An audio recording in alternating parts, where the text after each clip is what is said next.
And good evening. Welcome back to the Mexican Football Podcast. We got a great one for you today. This is El Rifado coming to you from San Diego. First off, we have Hormiga going off to Europe, and he might not be the only Chivas player to do so. América brings in ex-River Plate striker, the Colombian Borja. FMF gave us a brand new pyramid, the structure of the leagues from the top to the bottom, and it isn't exactly what they're making it out to be. Jornada 5 is coming up. We're going to preview that. And of course, we have to talk about the controversy involving the Cruz Azul femenil side. I have my wonderful co-host, El Más Sabio, Albert Perez. How are you? What's going on, Rifado? We got a hot one today, so you know what? Let's just get going. Yeah, let's hop right into it. Let's start off with the most important and the hottest topic, which of course is Hormiga. Armando Hormiga Gonzalez of Chivas de Guadalajara is moving to Olympiacos. What are your thoughts on this move? You know what? I saw. This is a multi-front issue, so let's start with talking about the fan base. I saw a lot of Chiva hermanos upset because he's leaving without winning a title. They're upset that the project is he left the project hanging according to them. But you know what? That's Chivas is in the business of selling players. Obviously, they want to win titles, but if somebody comes and offers them 10 million, at least the reports say that Olympiacos is going to give Chivas at least around 10 million to $12 million. Why not? They're in the business of making some money, and this is a good sale. And a team like Chivas, their bread and butter is producing players. So this is a perfect opportunity for them to see what the cantera is made out of. Misabio, you asked why not, and I have to ask, why not? Is the squad better with him or without him? Obviously not. Even though he's been on a drought since April, but he's they don't have another guy like that. But you know what? Like I said again, this is where Chivas needs to show what they're made of and continue producing and see what they have. And like I was telling you in the chat, this is a perfect opportunity for they're not center forwards, but for Negrito Sandoval and for Cambreros to step up and to help with that goal scoring void. And honestly, it's that's the nature of what Chivas is. If they're gonna rely on producing players, they got to know that people are gonna come knocking and they're gonna offer good money for them, and that's what Olympiacos has done with Hormiga. What do you think is Melito's, Amauri's, and Chivas' main objective? Is it to sell players at a profit or to win the league? Melito's win the league, and Amauri's to make some dough, and get the Chivas name out there. The name of the game is to win the league, and this does not help us win the league. It's a balance. At the end of the day, they're a business. There's a bottom line, and this. Rifado, can you honestly tell me this is not a good offer for him? 10 million. Who has scored the amount of goals that Hormiga has in the last year for Chivas? Look at it in the financial terms. Look at it. It's a good offer for him. $10 million is not small money. I just have to advocate for the fans that are upset. Because I myself am upset because I want to win the league. And this doesn't bring us closer to that. This brings us farther from that. And they have a percentage of, I think it's 20% of if he's ever sold. So I think it's you know what? I could see it in the fans, but you know what? Like I said, it's a business, and this is part of the business.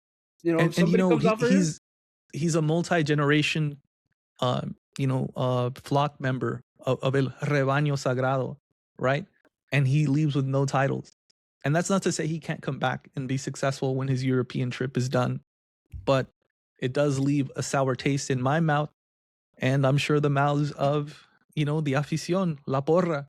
And I understand, because I want us to win the league, and this is going in the opposite direction of that. Because I don't think we're going to buy a striker.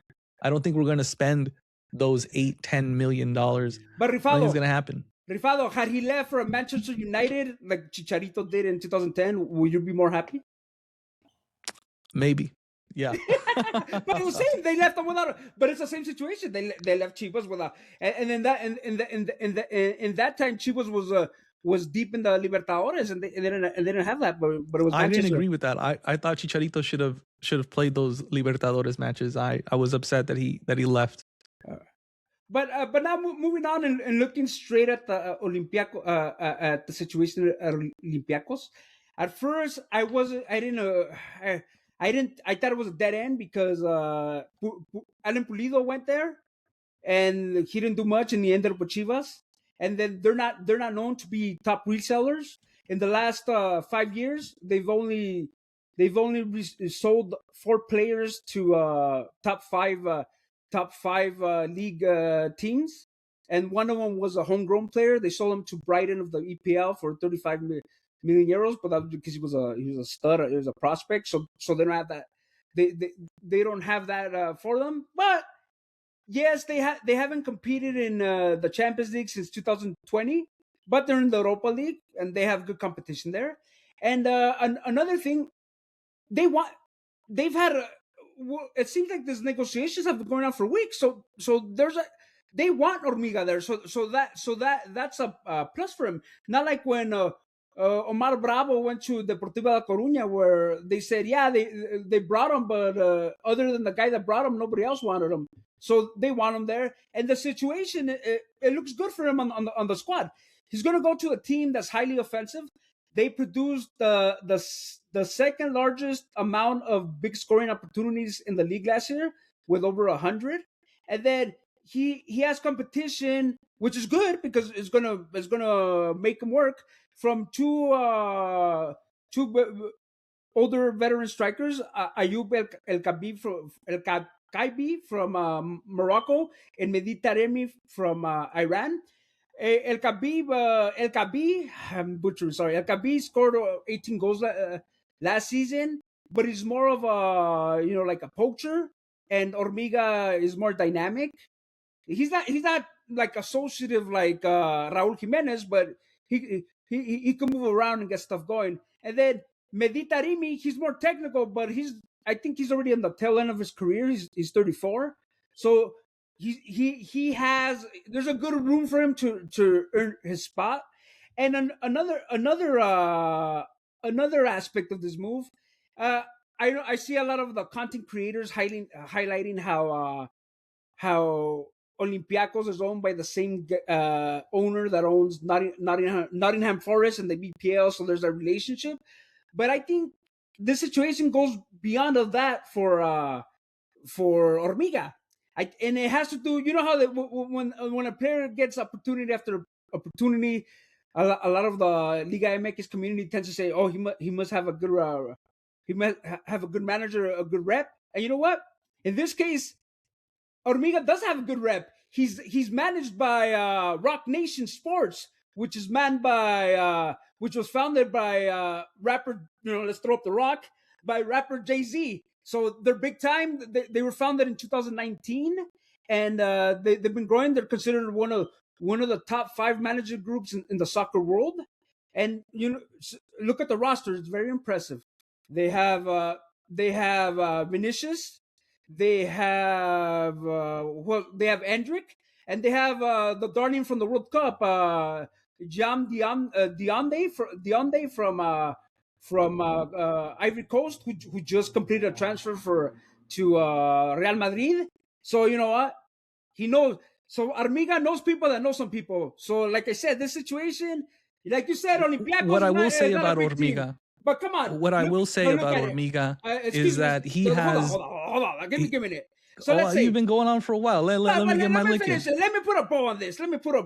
And then I'll let you speak your piece. So yes, it's not Manchester United, but you know what? It's a good situation. He has a path for playing time, and he has a path to make it to a bigger league because of the connections of his representative group. So you know what? It's not as bad as you made it seem, but go for it, Rifado. So it's a good move in spite of the fact that Chivas is weaker for it in their endeavor to win a Liguilla after close to 10 years. And it's supposed to be a good move for Hormiga because this team doesn't sell its players to the big leagues in Europe. So I'm having a little trouble believing that this is a good move for both the But player you got to look at the and details I Chivas. gave you. I'm looking at it. He's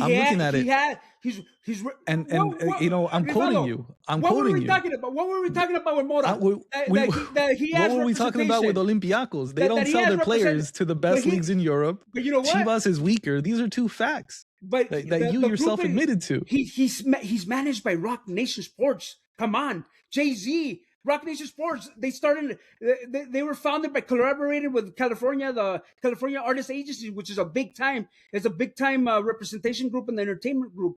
These people have connections. So he's like I said, he's in a situation where he has a path to playing time, and it's up to him to produce. And if he produces, like I said, he knows people that know people. Jay-Z's a bum. Oh, this guy. That's another conversation. But what I will say about Hormiga is that what I'm noticing a trend with Mexican players. Drop the rock. I'm not a Jay-Z fan. But what I will say is that I'm noticing a trend with players like Hormiga. He is a second generation Chivas player like El Piloncillo, Mateo Chavez. Both these players come from, they're the sons of professional players. And it has me thinking, is this Euro trip a luxury that only the privileged few of Mexico can afford? But when you say privilege, do you mean by rich kids or privilege because they have somebody with experience guiding them? It's also both. The case with Gilberto Mora. But these guys weren't rich players. Dilon wasn't a millionaire. He's not a guy that made big bucks. Mora's father wasn't a big time player. But you know what? They have the guidance. They have the experience. They know how to lead. They know how they've seen it, so they know how to lead their kids. I think it goes more in that aspect than saying, "Oh, these kids were silver spoon." Look at guys like Dinamita Barrera and Arteaga. They went over there and they didn't last because they didn't have that backing. They missed Mexico. They didn't know how to speak English. They weren't led properly, and these players are. Like, for you to say that, it's because of silver spoon, I think you're shortchanging them. Somehow, I don't think that Piloncillo's family or Hormiga's family had to sell their furniture so that they could continue their footballing career like someone like Vega. But Chicharito also comes from this lineage. Let me talk about Vega. Vega said there was an offer from Wolves to go on loan for 6 months.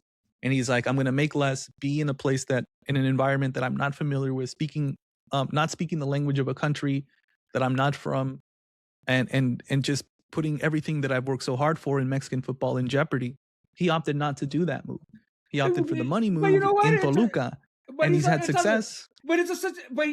He's made money. But it's a peculiar situation with him because he also has a bum knee. So it's not like he was in a position to better himself. Yeah. But there's been players like historically. I think there was a player, I forgot his name, Oscar for Brazil.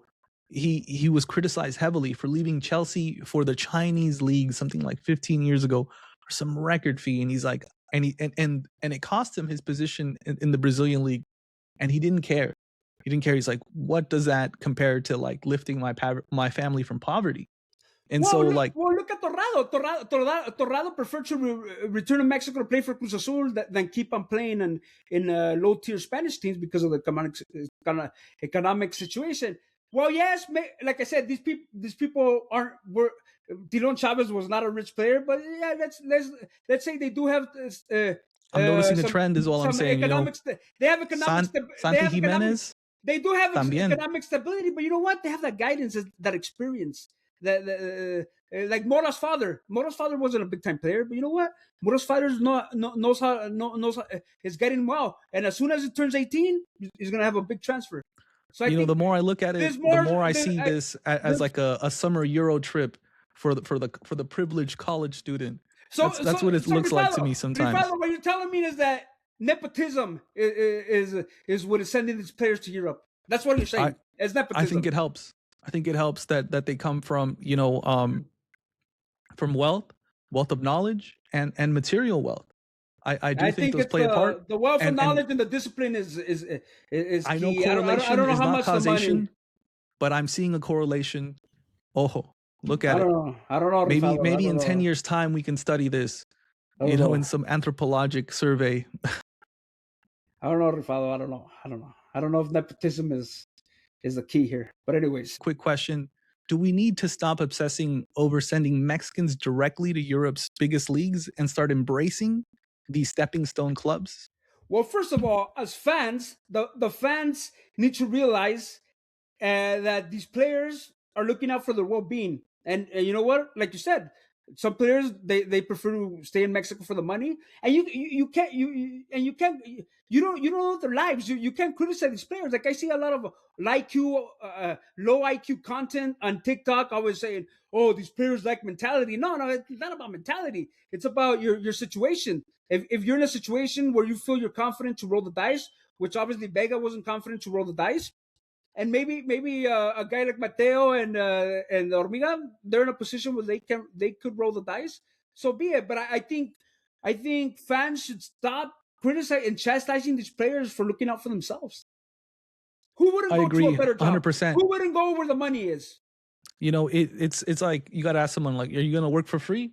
No, Yeah. you're going to try to make the most amount of money for yourself. And I can't fault any of these guys for doing that.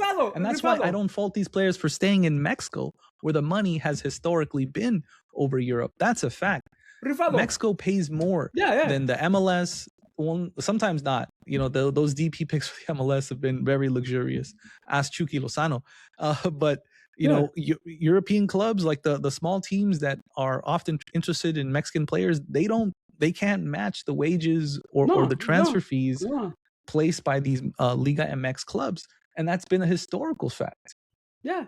And that's why you got to look at a situation by situation, where, you know, if the guy is willing to roll the dice on his. I remember what's his name, Martin del Palacio retweeted a post from a guy that's in the NBA, and he talked about how he was. I think he was better off going undrafted and then going through a path where he rolled the dice in his career, and he ended up making more money. So this is like you know, I thinking about it, I do concede you some points on maybe these nepo babies, maybe they're in a different situation that where they got a leg up. They got a leg up. Maybe yes, but at the end of the day, it's not like these guys come from like real silver spoons. So. I don't think it's crazy to say that generational wealth, whether it be mental or material, gives you a leg up. I would say mental, because don't tell me Tilon Chavez was a multimillionaire. You know, I don't think you have to be in Mexico, but I do think they were well off. Tilon Chavez to 10 years ago, he still does he appearances with Bud Light. Come on, that's not being wealthy. All right, let's move things along to some other rumors. Right, I gotta ask. I want to call this section: Is Europe coming for Chivas? Because we have rumors that Tala Rangel is being scouted by a Croatian club, Dinamo Zagreb, and Brian Gutiérrez, our Chirac kid. The Red Bull / RB Leipzig is showing interest in him. So I want to ask you, Misabio, is Europe trying to colonize Mexico again? How many times do we have to teach these Europeans a lesson? Let me know. Hey, it goes back to what I told you. Hey, Chivas is in the business of selling players, and they're going to listen. These are rumors, but I remember as far as Tala, the rumor talking about him going to a Danish team, and this Croatian team is, you know, same level Europa League team, and I think the better situation is for Brian if the Leipzig rumor has any legs to it. But you know what? It's just like I said. That's the nature of Chivas. They're gonna, you know, it's a team that plays with you know, players of Mexican heritage, and you know, when they shine, and they're not Tigres. Tigres has money, so they're not in the business of selling players. But Chivas is, so they're gonna listen. Be honest. I'm gonna be honest. I don't think Chivas is gonna sell Tala, and I doubt they're gonna sell Guti this tournament, because but if they did, they would be destroying their chances at being competitive this league, because this team cannot function without Tala Rangel. Say what you want about Wally. You don't like Wally? I'm unconvinced by him. El Dragon, even less so. Oh, come on. And who are we going to buy? El Dragon was a better prospect than Tala. Just Tala had the age on him.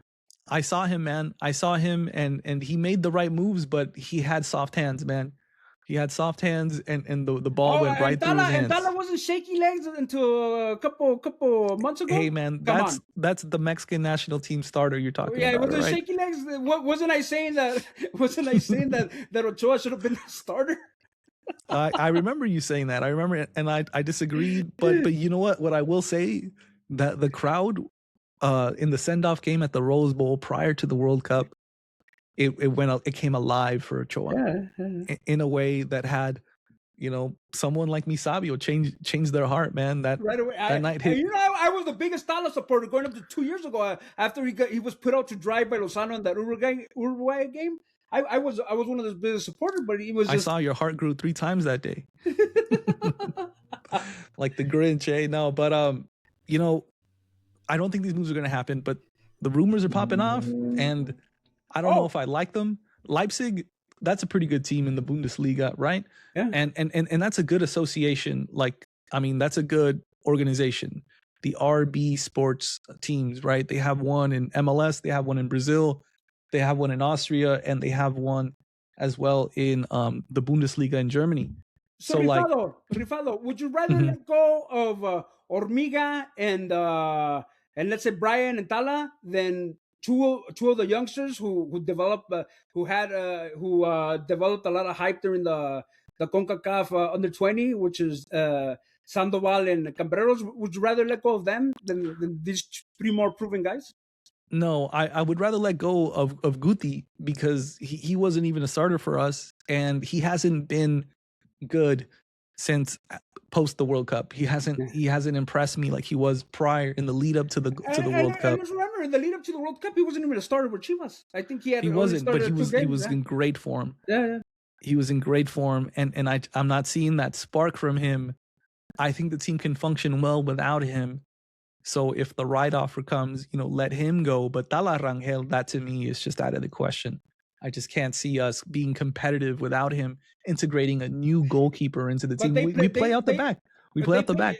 We replace that guy, and we're at a huge disadvantage. So obviously it's something they were contemplating because they had Wally. Yeah, it's an interesting time for Chivas. Like I said, I don't think it's going to materialize because it would just tank our diminishing chances already with the loss of Hormiga, because that's official. These are just rumors we're talking about. Yeah. But if they were to materialize, they would greatly diminish our chances at doing anything significant this tournament. You're gutting the team of 3 stalwart players. Give me a break. But like I said again, that's the business Chivas is in, man. Yeah, and it's not making us more competitive. That's my only gripe. I know the money, we got to make it. We don't have some media conglomerate like Televisa to, hold us up for, time in memoriam. Our owner is the owner of OmniLife, which is like the Mexican equivalent of Herbalife, which I've always recognized as a Ponzi scheme. Amway products, yeah. Yeah, so like, Niveles and Chivas, the owners of Chivas just don't compare to some of these other owners like, Pemex in Tigres and Monterrey. But like I said, for a homegrown player, $10 million is nothing to sneeze at, Rifado. It's nothing to sneeze at. Being your Tigres or your 10 million for a homegrown player, it's nothing to sneeze at. You're right. And with that, let's put a pin on that and let's move on to our next segment. And we are back. Again, we have América making waves, not just in the league, but with their fichajes, with their signings. América gets Borja, Miguel Borja. Tell me, what are your thoughts on this signing of the Colombian ex-River Plate striker for Club América, Misabio?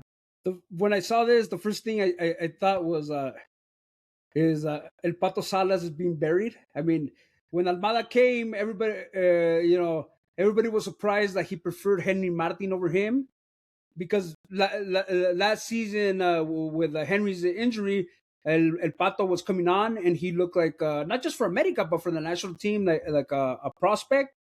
But I think this just totally buries him, because Henry is still number 1 in the pecking order. And then this guy they're not going to bring him to be a 3rd or 4th. He's going to be 2nd or 1st. Let's talk about a little about Borja. his claim to fame in the last, and he's already an older guy, he's 34, but his claim to He's fame 33. was 33, 34, right? It's around there. But his claim to fame was he had a couple good seasons with River Plate. He scored over I think over 50 goals in 117 games, and Cruz Azul wanted him last year. But I remember. they weren't able to. And Borja was already in Mexico, looking for houses, but they weren't able to close it. So it's You know what was interesting about Borja was that he's one of the strikers that scored against Mexico in that friendly we played in the Monumental. And that's what sparked the Cruz Azul interest. He was fast as fuck in that game. Yeah. But it didn't materialize. And he goes he's already over 30, but he's pretty dynamic for his age. I do think he's still quick. And, he's coming off of Al Wasal, or Wasel, however you say it, the Arabian club, where he went to make some money. And now he's at Club América. I think it's a great signing. It's a great signing, but just like you defend the Chivas Jovenazos, you gotta admit this buries Salas. Come on, it buries him. So at first glance, I think at a superficial first glance, you would think that Salas would be the man for Almada, but if you look back at Pachuca and Real Oviedo, he always opted for your veteran target man, center forward in Rondon. He even took him to Spain for Real Oviedo. So I'm not surprised that he opted for the veteran Henry Martin, who's, a great target man in himself, right? He's a historic figure for not just Club América, but for the Mexican, not really for the Mexican national team, but at least for Club América. So I'm not so surprised. What happened to Salas now? What happens to him? Do you think he's better off? They're better off letting him go to go get minutes at Juarez or Necaxa or something like that? No. I think you need 3 strikers at a big club like Club América who's going to be playing multiple competitions. So I do think he's still fighting for a spot. I think he's in contention, and I think they have a diverse group of strikers that they can pull from. They can draw from a well of good attackers. Some made at home, some with history with the club, and big flashy signing in Borja. So it shows depth, it shows variety, diversity. I for one, I like it. It makes it's a move that makes Club América stronger in their endeavor to win the league. So it's a no-brain win. It's a win-win. It's a win for everybody except Pato. That's why I see it. Maybe you're right, but he's a canterano. He should love the badge. I mean, he should love the club, and just be happy to be there, I guess. I think he'll find some playing time. He's an interesting prospect, good link-up player, 9.5. That's very associative. Yeah. In the mold of Raúl Jiménez, exactly, another Club América canterano. Yeah. So I like the move, and it shows that Club América a little slow to start. They looked a little thin early on, but they're top of the league. And now, and they were doing that with the cantera. They were doing that with very few signings. Yeah. And now the reinforcements, the cavalry seems to be arriving. Coming, yeah. Mm-hmm. We'll see. Yeah, we'll see how it ends up. So yeah, I do think Salas is still part of the plan. What about you? You think he is borrado? You don't bring in let's say a high profile signing if you had confidence in Salas. So, but like you said, maybe it goes with the philosophy of the coach as well. So. Yeah, I do think that plays a role. I for one, I love the Jovenazos, but we have to look at things objectively, and the team is better with the signing. So kudos to América.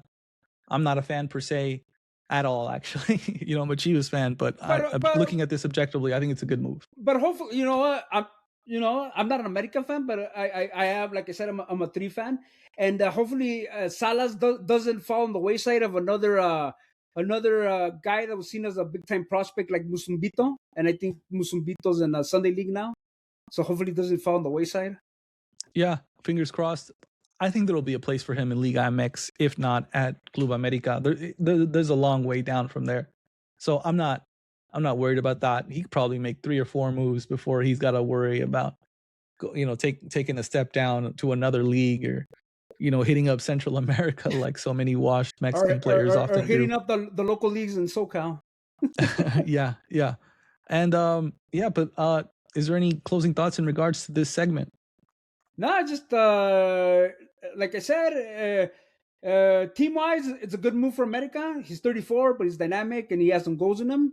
But just on the Jovenazo aspect, I don't like what it represents for Salas. But hopefully Salas it lights a fire on him, and he takes advantage of the playing time he gets, and he proves everybody wrong.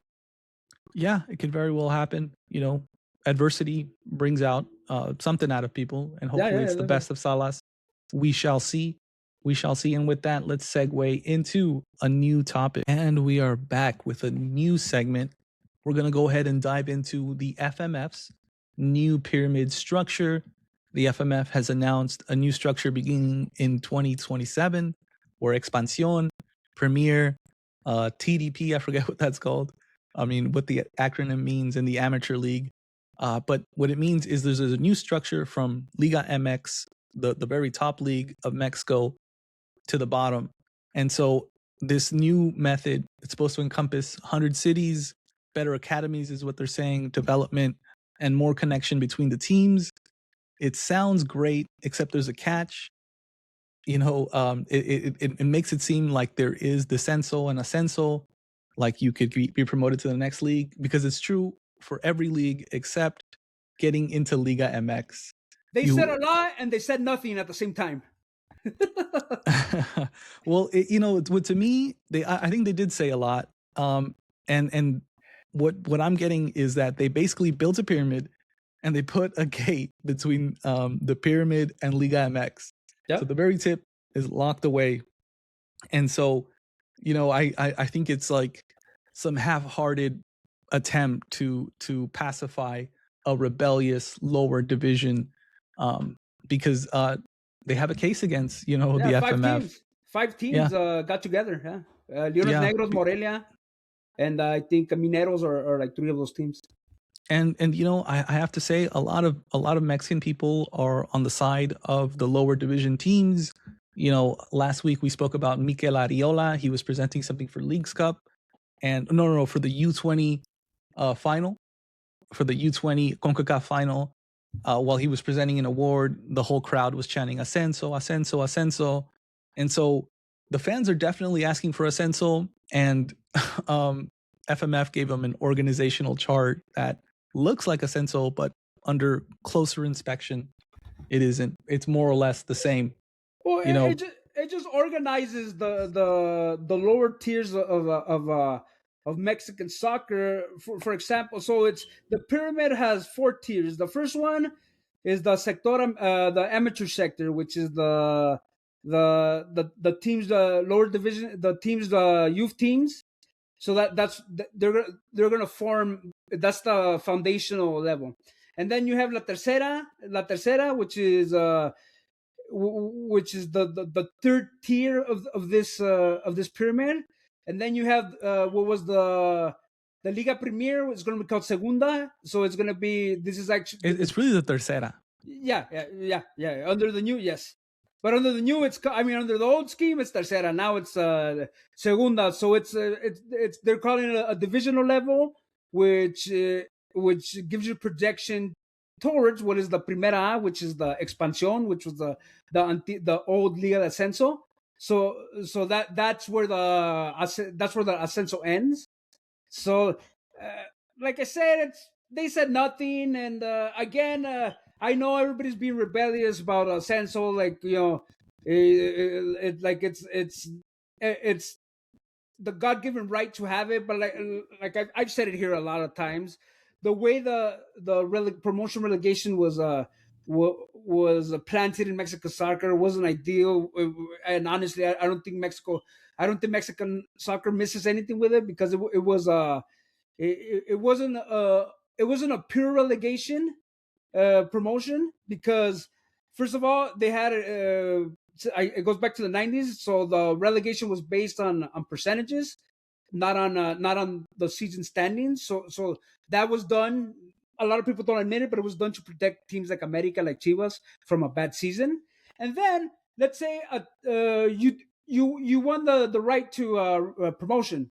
So there's a lot of things that went into it. That you had to have a stadium, you had to have your installations. So a lot of teams did not meet with those standards. So what you ended up getting a lot was teams like Lobos Bop or something like that, or Veracruz buying whoever got the promotion. So you ended up getting a big mess. And again, it was because of that of the format based on percentages. It seemed like you got Dorados ascending and descending every other year. So there wasn't much of a, and it ties into that some you had to meet a certain criteria to be promoted.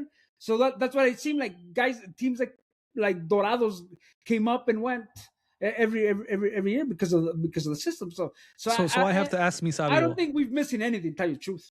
Misabio, I have to ask. Do you think this move signals the beginning of reform, or is it another way for the FMF to avoid promotion and relegation? Oh, it's a classical sidestep move by the FMX. No doubt about that. I don't think it. I don't think it solves that issue, and I think the rebellion is going to get bigger. But the people the suits controlling this like the fact that there's economic stability with having a set base of teams, and where you could change team names by selling a franchise, like if you were selling an NFL, like when they sell NFL teams like that. Like there's more money into it. I agree in that I think it's a way of avoiding the real issue. Yeah, And yeah. I hope those teams find those expansion teams that are looking to find some sort of win in court. I hope they find justice in that endeavor. But I got to be honest, I don't think it's going to happen. Well, and like I said, it's going to be like the only under this current format, the only time we're going to see a new team is what happened with Atlante. They were able to buy Mazatlan, like they bought a franchise. They were able to take Mazatlan to the DF, and then what I'm reading is that the next team up for sale is Juarez. So Juarez might be Morelia. You don't know. I see some teams in the expansion that look like they have their chicken in order, or their ducks in order, I should say. And that seems like Cancun.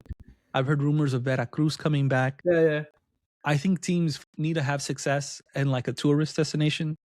And so those two areas, I think, are very conducive to that.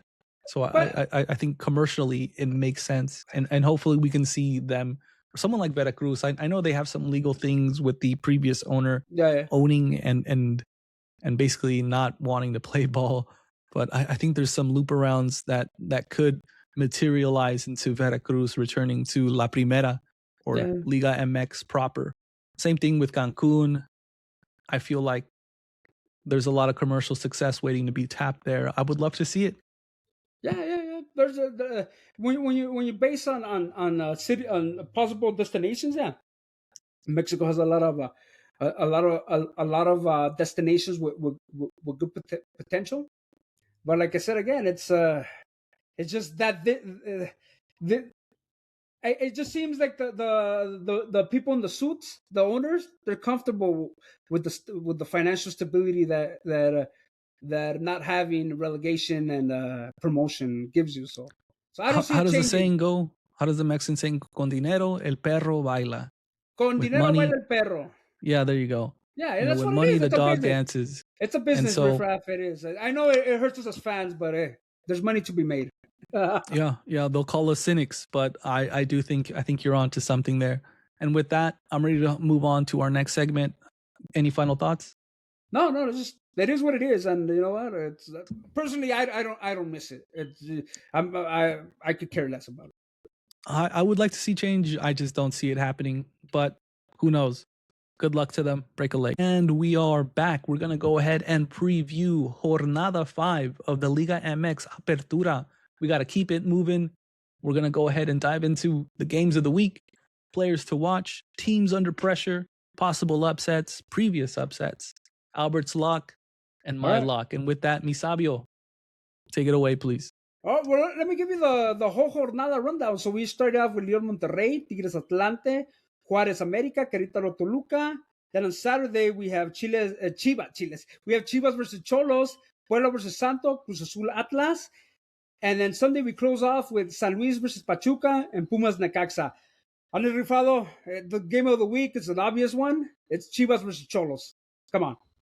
I disagree. I disagree. Oh, I you think don't the know? game of the Come week on. is going to be Tigres versus Atlante, because Tigres, who has been bleeding, who has been in free fall, just announced their new manager, the King Midas Vucetic, has been announced in shocking fashion, because he made his bread and butter for crosstown rivals Rayados de Monterrey.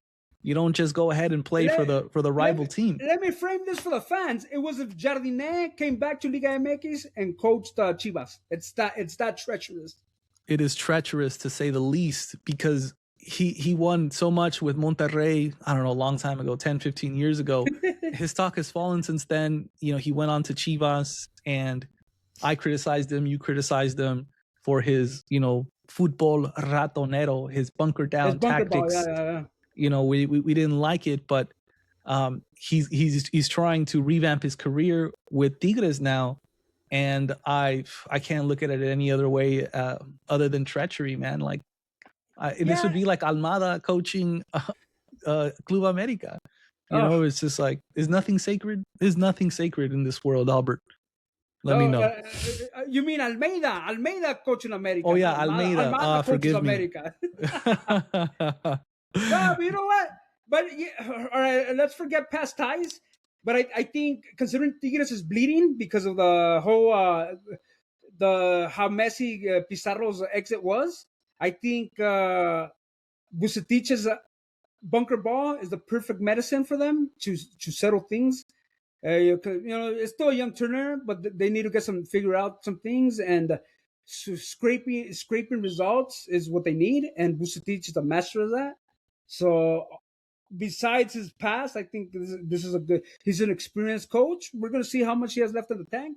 He hasn't had he hasn't got good results in his recent jobs, but you know, the experience is there, and Tigres is a team that needs them. Yeah, he does have the mold to stop the bleeding. He's very defensive. I think he can get Tigres to where they need to be, possibly, right? But I'm really interested in this match because Atlante, you know, at the helm, Miguel El Goku Herrera, El Piojo Herrera, he's a favorite of the fans, of the Mexican people, and he started with this team. He's hit the ground running, and I've been very impressed with him. Atlante tied 0-0 in Apertura 4, match day 4 against Toluca. No easy feat. Yeah, they lost 4-0 to Salt Lake in Leagues Cup, but back in the league, they beat Cruz Azul, who's the champion, right? Yeah. And then they tied 1-1 to Club America. So here they have three big teams in Liga MX, and they've had a result against all of them, right? And so they walked away with at least 1 point in all three of these matches. I think Tigres is the perfect opportunity for them to show the world that they are a force to be reckoned with. Rifado, because they haven't backed down, and this team is bleeding. You're giving Atlanta too much credit. I'm not giving them. It's a team with 5 points. Come on, Rifado. But let's look at who against who. We're talking about Club America, Cruz Azul, Toluca, the best that Liga MX has to offer, and they have had a result against each of them. I think you're downplaying them, man. Game gotta recognize game. But Rifado, how are you gonna second rate Cholos versus Chivas? Come on. Chivas is coming off a miraculous win against Santos. Yeah, it's Santos, but it's a win-to-win. They need to pick up points. But Cholos they're only second. They're only second on the table because America's first, but they have the same amount of points and they're undefeated as well. But I'm excited for the differential. And then Loco Abreu, he's cooking in the border, man. He has something going. Yeah, I wasn't a believer. And you know what? Mora showed out last game. He attacked space. He gave a showcase of his skills. And so, like I said, he had a goal and assist against the reigning champion of Cruz Azul. And so I think Cholos has been impressive, but Cholos in their house is one thing, them away is different. And what I mean by that is that they play on artificial turf, and I think that helped them in their latest victory against Cruz Azul. And what I mean by that is Cruz Azul has suffered playing on artificial turf. They lost 7-1 against Seattle Sounders, and now they're losing against Cholos. You know, they don't do well, and I'm not saying that as an excuse. I'm saying that as an attack to the institution that is Cruz Azul, because when you have, you know, managerial staff and the leadership at Cruz Azul failing to solve this issue that they have on artificial turf, it just shows you bad tactics and bad planning. But And so I don't think it's an excuse. I'm not vindicating Cruz Azul, but I'm saying, you know, I'm looking at the results, and they usually lose when they play on artificial turf. And Cholos, they do well when they play on artificial turf. In a way, they suffer a little bit. So I think Chivas is going to win it. So this is the start of the post Hormiga era. Who provides the goals, Rifado? We talked about it earlier, but in this game, who provides the goals? El Negrito Sandoval. He's going to be a satellite off the main striker. He's going to be like Antoine Griezmann of France, of Atletico de Madrid, being you know, the satellite striker. I think he's a man on form. And then Camberos came back from the CONCACAF U20 tournament with a vengeance, man. He looked so good. It helped that Cotorro suffered an injury, I believe the League's Cup, which is unfortunate. Cotorro is our starting left back. Wonderful player that we got from Pachuca. Two-way player. He's a tank. Camberos is not a two-way player. But from what I've seen from him, he is phenomenal on the ball. He can create something from nothing, and he was all over the place. He was unlucky not to have a goal or assist in this match. He was one of the few bright spots for Chivas, who I thought was lackluster, and won the game against Santos this last week, 1-0 via penalty by Panzazo. I thought it was a bad victory, and I was disappointed with the performance that Chivas had. But I do think they've got enough to beat Cholos this Saturday. All right. Backtracking a bit, since you already talked about Cruz Azul, I think it's also a match to highlight. They're going against Atlas. So you know what? After the World Cup, the reigning champs, slump buster for Cruz Azul. They had a good start. They had a good start. So they beat San Luis. They were down 2-0. So they started off. Then they beat Cruz Azul. And then they beat Toluca and the Campeón de Campeones 3-1. And then they came back to Liga MX, and that's where they lost 3-2 to Atlanta, which mentioned it. And then they went to the League's Cup, and they won 2 games and the last one, but because of the wretched format, they were left out of the KO round. And then they came back to the 2-1 loss to Tijuana. So what are the red lights? Are the red lights ready to turn on for Wikidios and Compañía? I think he should be given way more time. You know, he had such few time. He had such little time in this last tournament, and he still won the Campeones, the Campeones Cup and the Liguilla. So I think, and he was undefeated for a long time, right? And now we're seeing the Wiki train slow down.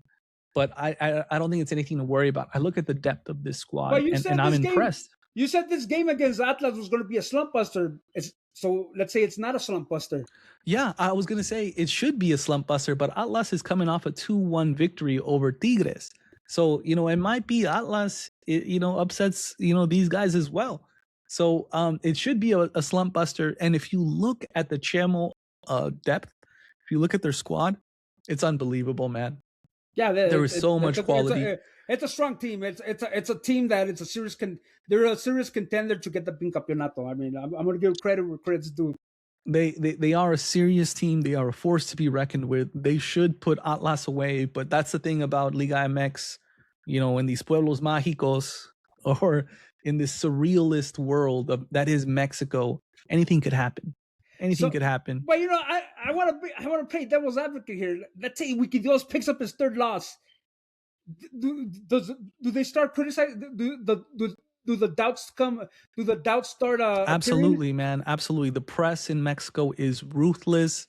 The Cruz Azul front office stands for nothing. They don't even support their team historically. Sometimes the Billy Alvarez, the Alvarez brothers have even been convicted of throwing away games at the helm of Cruz Azul in the past. So, I mean, Cruz Azul could do anything, right? They don't even have a stadium, man. They're such a maverick. They're such a mercurial.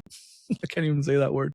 They're very volatile, is what I'm going to say. Volatile. Yeah. It's hard to predict the next move for this team, and that is an advantage and a disadvantage at times. But who knows, man? That's what I'm trying to say. Is the directiva at La Máquina?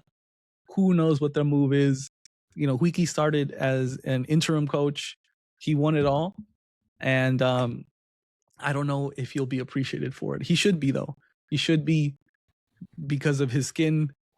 It shines so brightly, and his hair so perfect. And he's an institution, man. He's an institution at Cruz Azul, man. He should be respected, and I think it's far too soon to be asking for his head. And what about let's finish it off. What about this America Juarez? America's a super leader with 10 points. Is it automatic 3 points for Almada and company, or do you think we have a surprise on Friday in La Frontera? I think people should underestimate Club America at their own peril, right? I know we criticized Almada for not playing the Jovenazo Salas at center striker, but he is playing Jóvenes, man. I'm looking at their 3-0 victory over San Luis this past weekend, and they had Espinosa, Vasquez, Arriaga, Violante, Salas all play. Arriaga, the left winger, had 1 goal and 1 assist. So it's not even that Almada is not playing Jovenazos. He's just not starting Salas.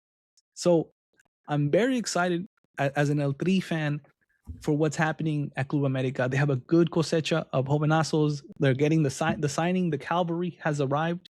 We're getting these late signings to bolster the squad. They're top of the league. All the detractors should be numb. Should not be saying anything, because they're doing things right. The game seems like a gimme for America. Juarez has lost its 4 games, and their last 2 games in the Liga MX, they've been run over. Pumas gave them a 5-1, and then in the last game, Monterrey gave them a 6-1. But yeah, it seems like a gimme. But we've seen it before, where you think these teams are dead on arrival, and they pull off an upset. So you know what? I'm gonna go on a limb. I say Juarez takes. Rips America's unbeaten streak at home, and they win 1-0. Juarez is in 18th place right now. They have 4 losses in a row. 4 losses in a row, brother. But haven't we seen this before? Hey, if there's a listener listening to this, don't bet the house on Juarez, por favor. Por favor. The odds might look crazy, but no, please don't. And with that, let's go ahead. If you bet $5. And with that, I'm ready to move on to the next segment. Let's go. Any last thoughts, mi sabio? No, it's I think from this point onward is where we start seeing who's real and who's not. It's the fifth match day, and then you also had like a week there with 3 Leagues Cup games. So the teams should be picking up form, and we see who's a contender and who's not. Pearls of wisdom from Misabio. And with that, let's segue to our next segment of the show. And we are back. We're going to go ahead and delve into the controversy with the Cruz Azul femenil side. How far is too far? And what I mean by that is Cruz Azul recently lost 10-0 to their crosstown rivals, Club America. And people wanted to destroy them for that. Fair enough, right? But we had some people at a podcast called Pláticas del Mal, where a guy by the name of Santiago Dominguez went from criticizing their football to saying that these are stupid women that don't represent Cruz Azul, and they should all be run off, and they should be sent to be, OnlyFans models, strippers. and like they're only suited for domestic work and other trash like that. And they were obviously mad about the 10-0 match, but it's become a legal story now, where like even the Mexican Federation, the Mexican government is getting involved.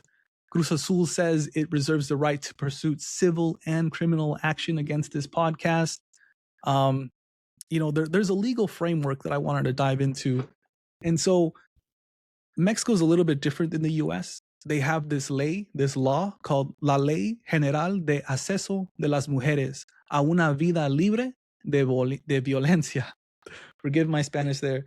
But Article 20 says that it covers that content such as sexist stereotypes, sexist hate speech, and gender discrimination has legal ramifications, right?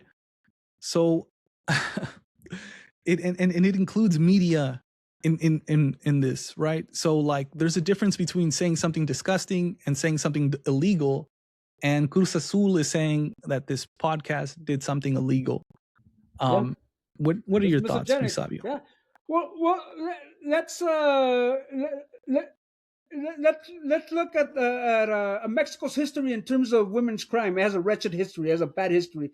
Femicide was it was an epidemic in the 90s. So a lot of protections had to be made for women. And hold on, I just want to say one thing. I don't think I described it well enough. Let me just read off one thing. So this law, it covers media content involving things such as sexist stereotypes, sexist hate speech, and gender discrimination that causes legally recognized harm to women. And so that's what they're saying this podcast is doing. Yeah. They're causing they are advocating for discrimination and hate speech against women. So under the law, they can be penalized for this according to Cruz Azul's legal team. Yeah, and like I said, these laws are in place because Mexico has a bad history of crimes against women. Again, look back at history, the femicide epidemic, particularly in the Juarez area. So a lot compared to the U.S., a lot of legal protections had to be made for women. And these comments, first of all, these I don't know how mad they were because they even said that they don't follow women's soccer. So this was. Them going into tirade was just them looking for low IQ content, which plagues Liga MX, the Liga MX communities in English and Spanish, just nonsense content. And these guys hide behind, we're characters. We're not talking as a real person. So they hide behind that. So, but the thing that has to be said is these were vile words. And they're discussing it's deplorable what they said. It wasn't, they weren't critiquing the result 10-0. You know, we were talking 2 weeks ago when we were talking to Eugene, we were talking about how in Liga MX these type of results they're common, these lopsided results. So it's nothing out of the ordinary. But these guys they just went on a personal attack that was. It was sexual harassment. It wasn't a critique. I don't think a lot of people defend them. A lot saying that it was freedom of speech. No, there was no value to this. This was just a straight up. It was verbal violence. I mean, it was sexual harassment. Come on, these like a lot of these guys. And one of the things that I saw with this is the amount of, I was surprised by the amount of women hating incels in Mexico. It was like supporting these guys. No, you can't support. It's not defendable. This was verbal. There was unjustified verbal violence against women. It was a lot of these incels, these fans were comparing it. Oh well, it's they want equality when the men get death threats. Nothing says everything. Yeah, people say stuff, but this is just even worse or nothing. This is based on gender and it's sexual harassment, and there's no place for it, and it needs to be called out regardless if these guys were known or not, because you can't normalize that. Let's not forget that 3 years ago, Club America player Scarlett Cambreros had to leave Club America Mexico because she was dealing with an online stalker. So let's not forget that these assaults against the women, the women of the Liga MX Femenil, it's an issue. So I condemn these statements by Pláticas del Mal. I think they're sexist. I do think they are abhorrent. But just to play both sides, you know, I'm not a fan of legal ramifications against these guys for speaking because Mexicans say shit like this all the time. But right? It goes beyond free speech. It goes beyond free speech. So my gripe, verbal violence. I said it was verbal violence. My gripe is be consistent, right? Like, to me, it comes off as woke posturing if this is what the government wants to get involved in, as opposed to stopping the femicide that is affecting Mexicans, right? And that's not to say they're not doing that, but like, to put this on the forefront, to me, it seems a little bit like woke posturing. Like I said, you can't normalize this. You know what? And yesterday I was talking to a colleague, and they said they're going to make an example of him. Yeah, they are. And you know what? They are, and they've lost sponsors. Team Mexico dropped them. Imagine this: a betting site has more. A betting site had enough more. A betting site that they prey on degenerates. They said that because of their morals, they cut ties. I mean, that shows you how grave this was. Mm-hmm. Mm-hmm. But, like you said yourself, like, a woman had to leave the country because she wasn't getting the protection that she needed from the government. Right. So, and so, like, the government didn't get involved. That's why we have to take it into account that it's a serious issue. Mm-hmm. And now here they are bringing down the hammer of justice on these podcasters who, let's face it, are no one. They're no one. Is this going to stop the femicide in Mexico? I don't think so. And I agree with you. I hate the comments. I hate the incels that just go on and talk about whataboutism. That's the most worrying part that you saw that Dominguez idiot. He gained 10,000 followers because it's a bunch of incels that support the same women hating ideas. Like Liga MX is trash, and I condemn them, and they should be shunned like they are being. But I don't know if that should equate, jail time. I don't know if I agree with that for just words. But like I said, it's not the United States. It's a different country with a different set of laws. Like I said, it goes back to the femicide epidemic. Mm-hmm, mm-hmm. And the thing is, though, is that, like, I don't think this stops the femicide from happening. No. And maybe it's not supposed to. It's not supposed to. But my only gripe is I want to see more from the government of Mexico protecting women at all levels. But if this is the start of that, then I'm all for that. But I just don't want this to be just an empty gesture, one and done, and let's hide the rest under the rug, which I think is something that I think they're going to do, right? And so my criticism is, I hope there's real substance behind this move. I hope there's more to come to help women, to elevate women in the league. And to the incels, this sort of rhetoric isn't going to help you in your prospects of finding a woman. No. So, they seem bitter. They seem just like that guy Paulo Chavarria. That guy was their biggest defender, and it's like I said. There's really nothing to defend. There's nothing to defend. You don't have to like Liga MX Femenil. Personally, it's not my cup of tea. Look at all I'm saying is you can believe the government shouldn't prosecute them and still believe a sponsor and the people have every right to stop giving them attention and money. And that's what I believe. I believe in that, but I'm unconvinced that the government should be, trying to, file criminal charges against them. Maybe the best way forward is to follow civil charges, because that has punitive, that has monetary consequences, right? And so they won't go to jail. Well, you can make them hurt. It was a way of sexual harassment. When Cruz Azul the men's team lost 7-0 to America, where did you see a post of these guys should go sell their body on the streets? You didn't. Honestly, what really surprises me is that this is coming from a Cruz Azul fan. They went 20 years without winning a goddamn thing. We talked about how they lost 7-1 to the Seattle Sounders. Did they tell them that they should be on OnlyFans, that they should hang up the boots, that everyone needs to be fired?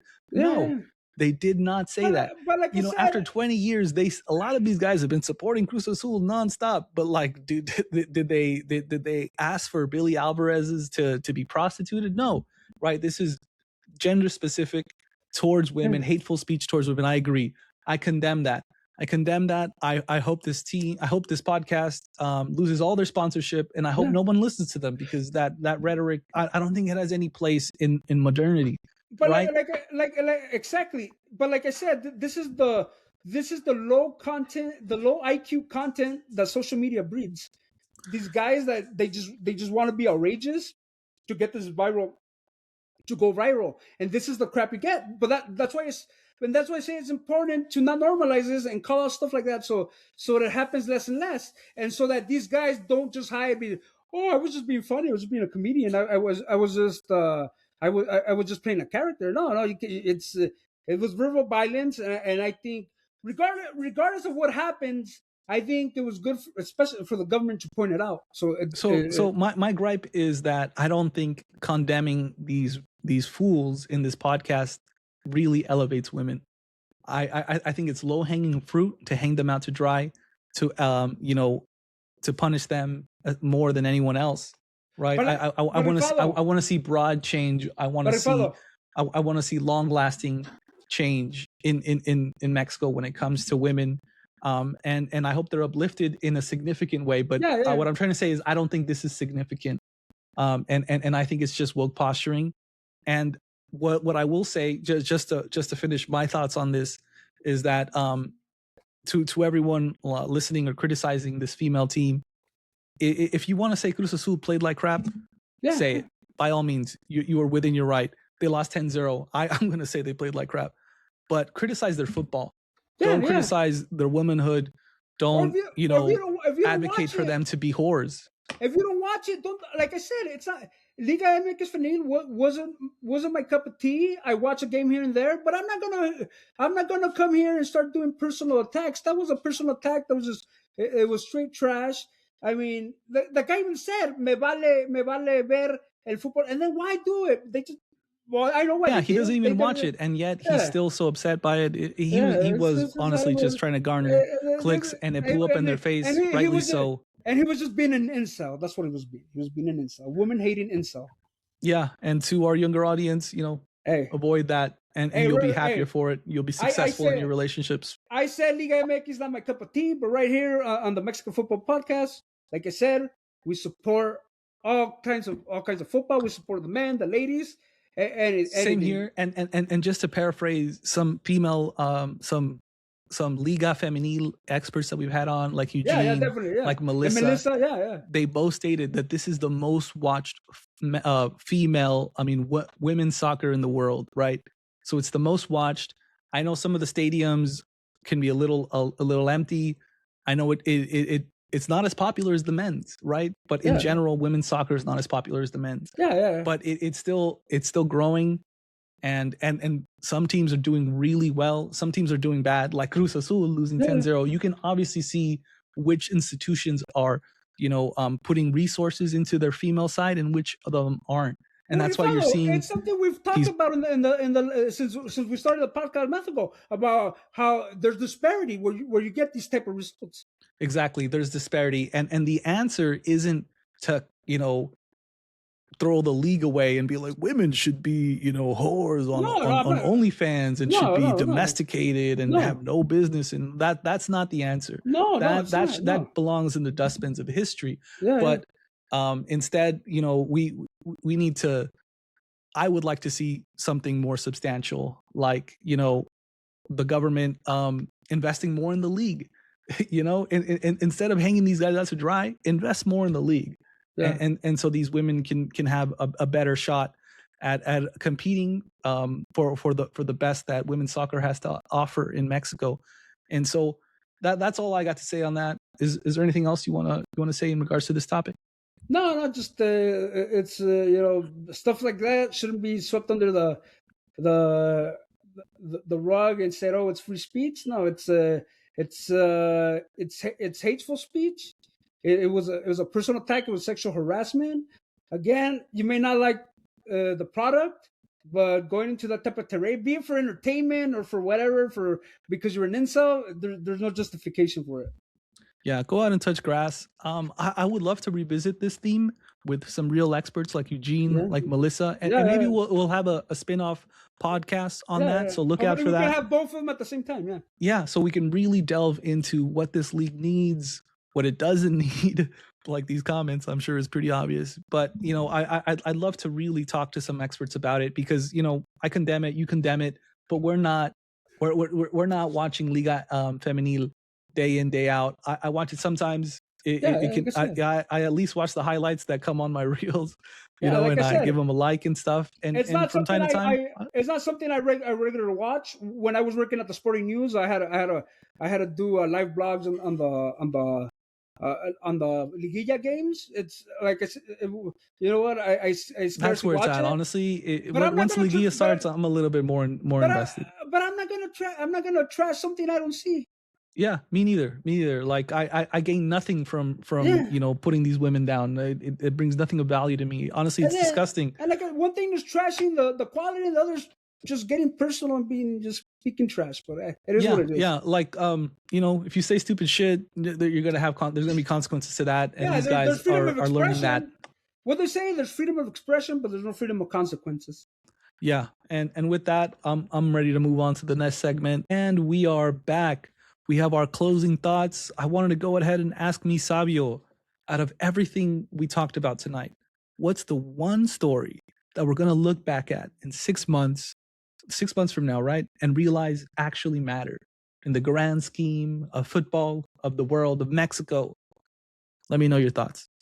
I think sports-wise, competition-wise, it has to be Hormiga's move.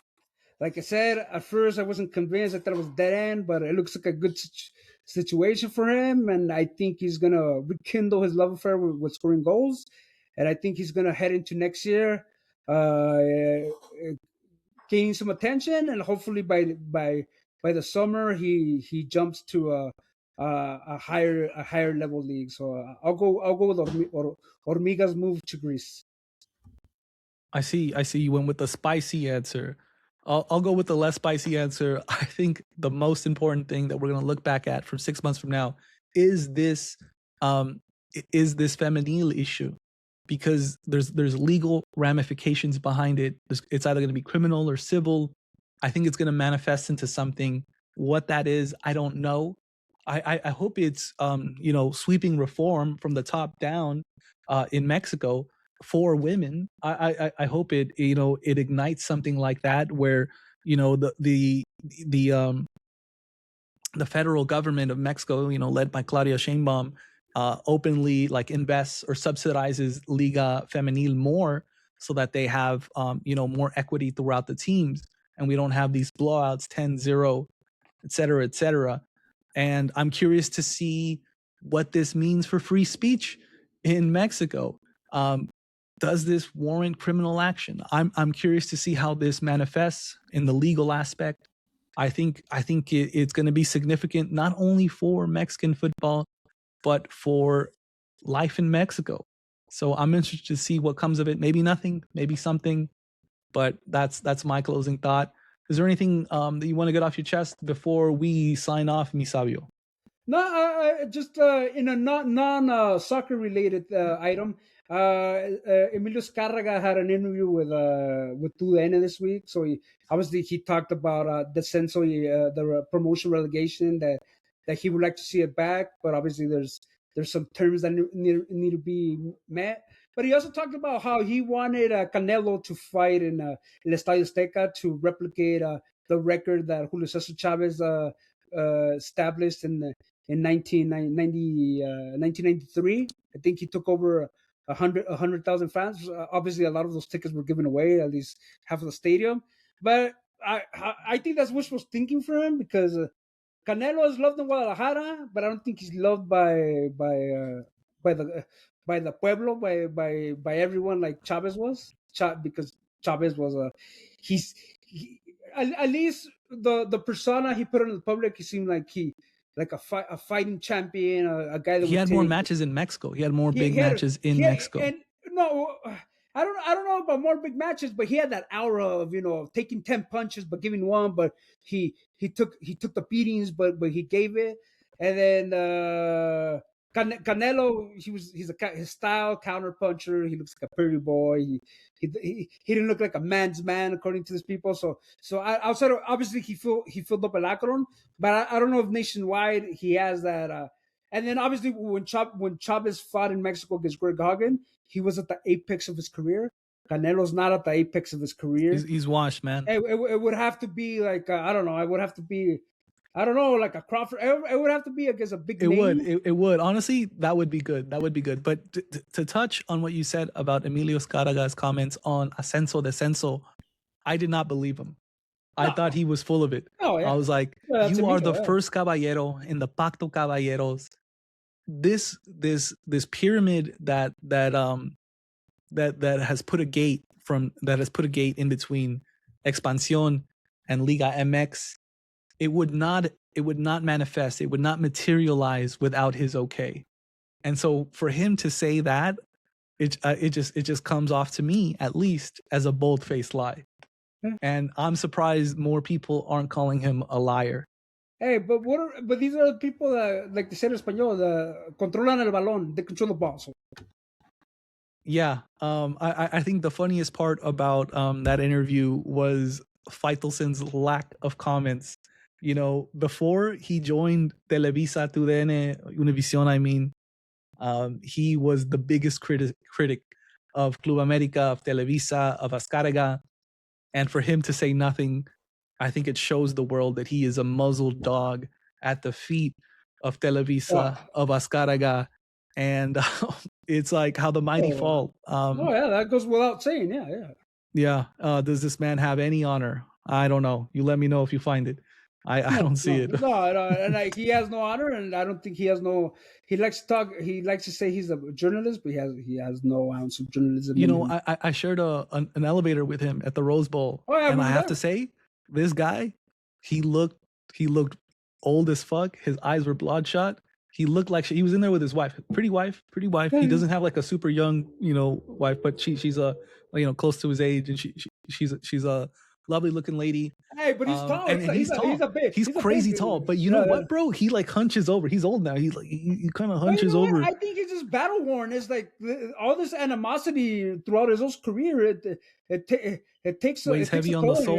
Yeah. Maybe. But I know I've kind of been coming at him hard because I do think he's betrayed himself. He's betrayed the soul of who he used to be. And I really do hate that.